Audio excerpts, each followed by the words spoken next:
Assalomu alaykum hammaga. Sizlar bilan bugun Aslanboy haqida 30 ta fakt. Kanalimga obuna bo'lib qo'ying. Hozir 7000 da bo'lishimiz ham ozgina qoldi.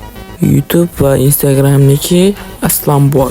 U O'zbekistondagi mashhur kontent yaratuvchilardan biri hisobida ko'riladi.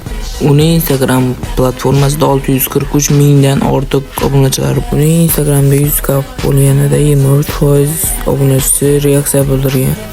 Instagramda o'rtacha layklari 130 ming atrofida.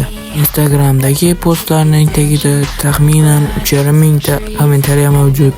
O'zbekistondagi auditoriyasi O'zbekistondagi sistemlardan ko'proq.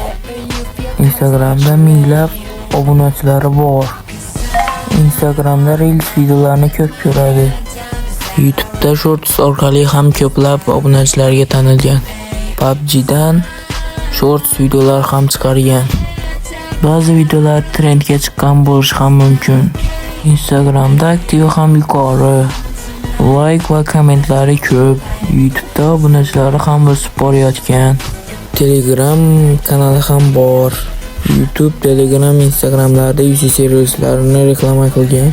PUBG platformasi orqali dunyoga tanilgan. O'z yo'nalishini topgan kontentchi. Profil nomi esda qolgan brendga aylangan. PUBG va trend videolarini aralash kontent qiladi. Boshida faqat telefon orqali kontent qilgan. Mobil o'yinchilarga yoqadigan videolar tayyorlaydi. Instagramga Reels'lari millionlab ko'rishlarni olib kelgan bo'lishi mumkin. YouTube'da esa Shorts videolari bilan tanilgan. PUBG'da yangi kontentlar qilishi mumkin. YouTube'da esa ko'plar streamlar qilgan. Yosh kontent boshlagan ijodkorlardan biriga aylangan. Hozir ham YouTube va Instagramda faol bo'lishi mumkin. Hamma YouTube, Instagram, Telegram, PUBG niklari ham Aslanboy bilan tanilgan kontent makerlardan birisi. Shaxsan o'zimning ham shunga havasim keladi. Jigarlar, kanalimga like va obuna, kommentariy yozib qo'yinglar, keyingisi kim bo'lsin.